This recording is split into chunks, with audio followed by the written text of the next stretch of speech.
our next tree protection action, which has been agreed to, funded, and scheduled by the homeowner according to the job quote that we negotiated after we completed the root collar and the aeration and decompaction, is the application of topsoil. Now you can buy this product in bulk and bring it in. We've in the past sold 22-yard dump truck dump beds full of this topsoil for $450 up to $750, depending on where it had to be hauled, delivered, and dumped. Additionally, it would take another couple of $100 to spread it into the critical root zones of the trees manually. This is not done mechanically because you obviously don't want to drive a 4,000-pound skid steer into this carefully prepared critical root zone.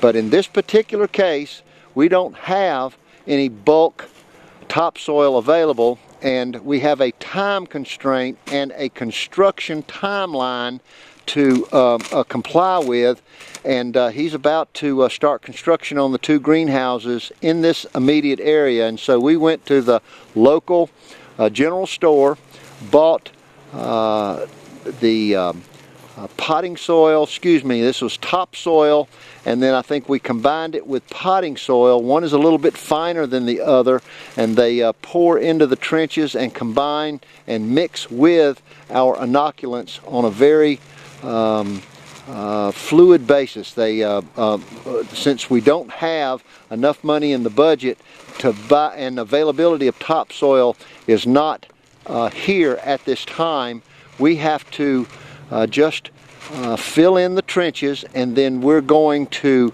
water it in with our biostimulant and then rake it over and smooth it. And at that point, we've done everything that's been funded in this phase of tree preservation. As you might recall, we did the root collar and the aeration and decompaction for $550. For the topsoil, he bought it and staged it here for us. I think he said it cost him $35 and his time.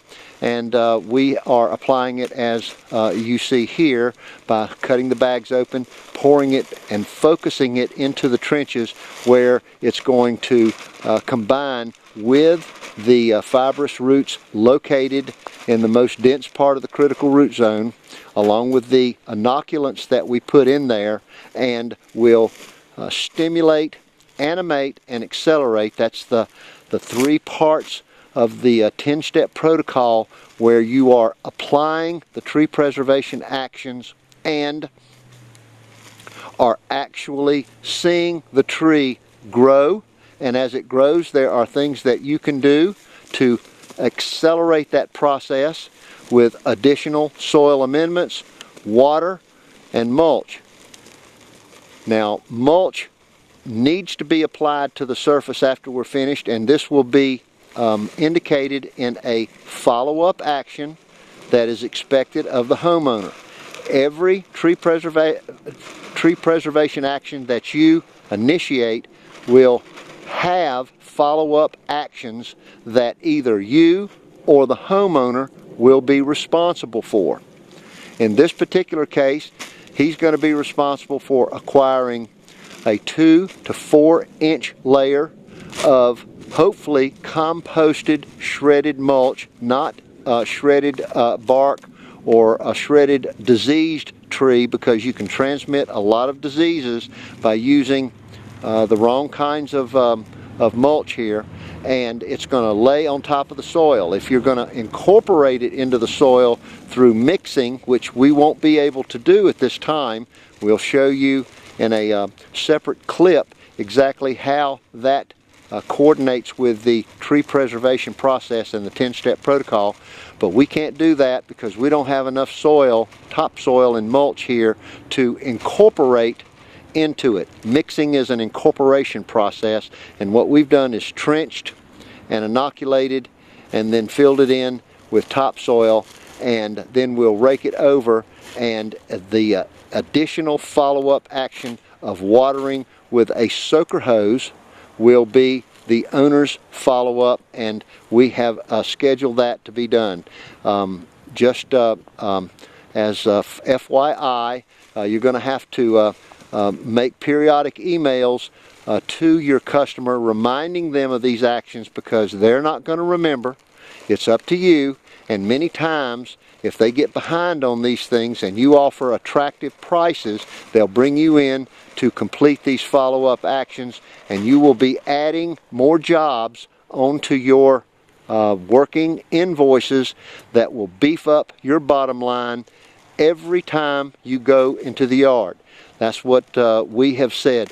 Once you have a designed ecosystem, once you're striving for balance, once you are breaking this down into creative, cooperative actions, and if the end result is agreed upon to be green and growing, they want to improve their property values, they want to make it better, they want to make the trees look better, get the trees growing, and get all of that done for the least amount of money possible.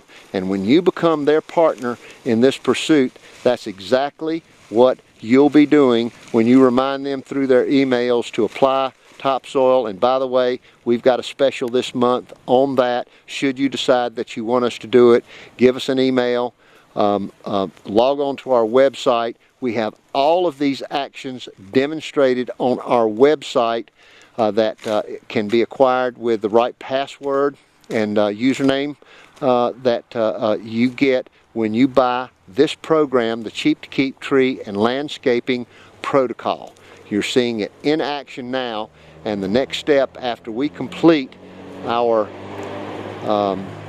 topsoil application, and this is a cooperative method of the owner buying it, staging it, and we putting it in, inoculating it, and watering it in, or at least watering it in with a biostimulant that we've composed and put together for the owner. Altogether, we'll spend right at about $1,150, $1,200 for this tree. So I hope lawn care operators, technicians out there, I hope you're seeing how adding tree preservation onto the list of services provided, if you are a lawn care operator or a tree arborist yourself, these additional services will allow you to stay busy in your homeowners' yards year-round and treat them as designed ecosystems, trying to balance them, measure the progress, and then learn from that so that you can maximize the exchange of ecosystem services. In this particular case, the owner wants shade, soil conservation. He wants the soil to stay there, he doesn't want it to wash away. Soil formation. This is wildlife habitat. This is a hickory nut tree that provides food and fuel, and there are aesthetic advantages as well, because it's a beautiful tree and enhances the value of the property. These are the ecosystem services that this owner has decided he wants to trade in exchange for the money he's spending on the tree, and I promise it's much cheaper to keep than it is to remove and replace and then have to go through all of the establishment, even if you could put back a 90-foot hickory tree with all of the fruit, nut, and benefits of shade and other ecosystem services that are provided.